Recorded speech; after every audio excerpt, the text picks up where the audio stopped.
All right, so we have the sacred vow. We have this couple who have said yes to each other, to become like Christ to each other, to be a glimpse of Christ in the church. Okay, that's a big deal. So, given that, what happens to this couple next? Well, it's very exciting. If you've been at a wedding, after they say I do, then they usually give each other a kiss and the crowd applauds, right? Then they spend some time having cake. I don't really like wedding cake because I just don't. And so I've planned many weddings, and I think, oh, I wish they'd serve ice cream because I'm a big ice cream fan. I don't know about you, but I can eat ice cream any time of the day.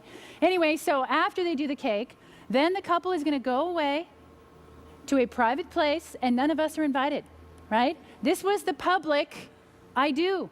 They said with their mouth, I do. And who gave us power in our speech to declare things that are huge? God did. So when you say yes with your mouth to another human being and say, I do, I become one with you, it's colossal. It's a universal statement, all right? So they've said yes with their mouth. Now they are going to leave this party and they're going to experience what we call the sacred union. This is the next step of this Trinitarian experience that they're going to have called marriage, all right? So the couple leaves to a private place. Now, when I was doing weddings, I would tell the bride and groom, listen, you're both going to be really tired. You don't have to experience the one flesh union tonight. You've got the rest of your life. So the bride would be going like this, oh, okay. And the groom would be going, over my dead body. Are you kidding me? I've been waiting for this my whole life. So okay, that's fine, that's fine. But truly, if you've chosen to walk with sexual integrity and you're not fully aware of the other person's body because you've been setting boundaries for yourself and decided we're not going to go all the way before marriage and we're not going to even make out all the time, so we're so familiar that the wedding night is not special, it's likely that you will be a little bit awkward. And I just want you all to know it. And that's no big deal because you have the rest of your life to experience each other and to share each other's bodies, okay? So they go off to experience the one flesh union. Now, I want you to know that if you experience this union the way that God has intended, something amazing happens. It's called glue. And this is how it works. The bride and groom spend time together, and it is private business, and I don't want to embarrass you, so I'm not going to explain too much of what happens in the one flesh union, but I will tell you this. When the couple spends time with each other, they create in the other what we call arousal. And I'll explain this more when I talk to you about bonding in the next session. But arousal is when the body, the hormones in your body, which I call them the party hormones, because once you wake them up, they're like, cha-cha-cha, cha-cha-cha. And they're not, they don't even care about paperwork, so they don't even know that this couple's married. But the hormones prepare the body for the one flesh union. So let's say that the husband and the wife now are spending time together and creating this arousal in each other, and they eventually experience what we call the one flesh union, sexual intercourse. By the way, you might be surprised that intercourse means communication. So you are communicating and doing a dance. It's not just the final end, it's everything you do as a couple. So they experience this. What happens is very interesting.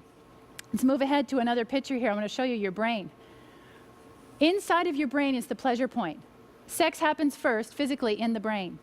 And when you experience this arousal and the one flesh union, you actually have a release of chemicals, endorphins and catecholins. We call them brain cookies, based on some of the work of Doug Weiss, who does a great job with this topic. And with those brain cookies comes the best and highest pleasure you can have on the planet. That's where it hits, right there, the pleasure point. That's one of the reasons why this is a draw to people. It's not like going to the dentist. Oh, yeah, I really want to go to the dentist again. So anyway, this couple experiences these chemicals, and here's what else happens. In the brain, the centerpiece of who you are, your mind's medial preoptic nucleus, the centerpiece here bonds with the object that caused this arousal and this pleasure. Glue. And over time, the spouses will have spent time in the one flesh union experience many times, and over time that becomes a bond, the strongest bond you can have. And so now when they experience each other, they are the object of the person's arousal process, their mind actually bonds to them. So a man might see another woman and say, oh yeah, she's pretty, but you know what? I am bonded to my wife. In fact, she has become the requirement that I need to actually move into arousal and have this experience. God intended it this way so that couples would stay together through thick and thin. Marriage does get challenging, and this one special, private, intimate gift was meant for marriage alone. Now, the sad truth is that a lot of people don't realize the power of their sexuality, the power of this glue, and so they'll experience the one flesh union away from from marriage, just with anybody. Now, what does that do to us? I've already told you, if you have made decisions prior to today that you are not proud of, I want you to know God is aware, would love to forgive you, move you to wholeness. But it affects you. So here's what happens. Let's say a young man and young woman who are not married. Now let's say this is marriage over here. Let's say this is before marriage. Okay? And in fact, let's say it's the couple that just got married. Let's say they messed around before they got married. And our story, they did not, but let's say they did have the one flesh union before marriage. Guess what happens? They create that same scenario. They also add to it two ingredients: guilt and what I call illicitness. That is that feeling of, I'm doing something I'm not supposed to, and it actually creates adrenaline. So all of that package goes in here, okay? They love each other, but they're actually acting out and bonding sexually before the marriage vow. So now this is their experience beforehand. They love each other, it's passionate, they're very physically attracted. Okay, now they get married. Guess what happens? On the very day this particular couple gets married, some things are removed from their package of bonding. I don't know about the guilt, but the illicitness is gone because they're no longer sneaking around. We expect them to have sex, right? So now that passion, that fuel that they got from sneaking around is missing. And you know, it's interesting, couples complain when they go to marriage counseling, you know, we used to have a great sex life before we got married, and then we got married and something changed. The one thing that changes is you're not sneaking around anymore. The sad truth is, couples that engage in sexual bonding before marriage and end up getting married often look for that passion outside of marriage.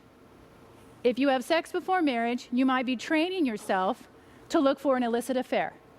Okay, that would not be okay, and that would ruin your wonderful story. We don't want to see that happen. Here's something else that happens.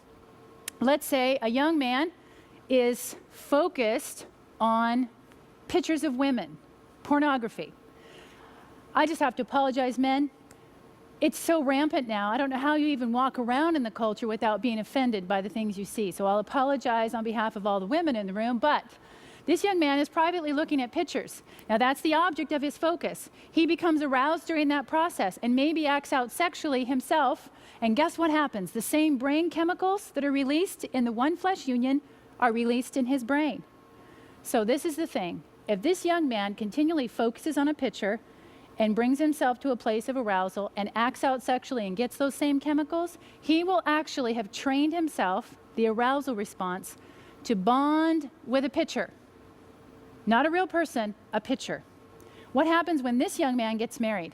He'll get married, and even if she's the most beautiful woman on the planet, he will actually need to look at a picture to get his body awakened to the point where he can experience the one flesh union with a real human being.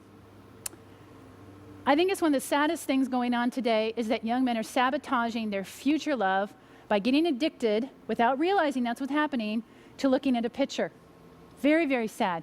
Let's say young couples just are sexually active with lots of different people. They will do the same thing. They'll train this glue to bond to illicit relationships, so they'll never be satisfied with just one.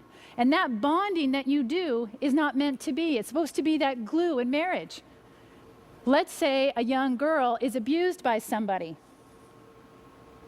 I can't think of a sadder thing for a young woman than to be robbed and violated that way. And I know there are people listening to me that have had that happen. And if you have a friend that's experienced that, I want you to know, we are not defined by just the physical part of our sexuality. So if somebody's had something happen to them, that's not who you are. You can still be pure and beautiful. But I tell you, the pain that goes with it is real, and it's violating. And if you know someone who's had that experience, I highly recommend you look at the materials we have. We have some great helps in the materials, because that's a pain that we all share. It's a terrible experience for a young woman or a young man. But in this case, if a young woman gets abused even, and she reaches that same point where she has that release of chemicals, even if it's in an awful situation, she will eventually bond to that kind of sexual treatment. 72% of women who are prostitutes were sexually abused. Why would they keep going into that kind of scenario? because they've bonded and trained their arousal response. You know, it's amazing how powerful sexuality really is. And we don't realize what we're doing when we sort of dabble, what I call dabbling in the dark. We cannot dabble because in the dark are all the traps. And none of us want those. And my job is not to tell you what to do, it's to try to help you stay as free as you can.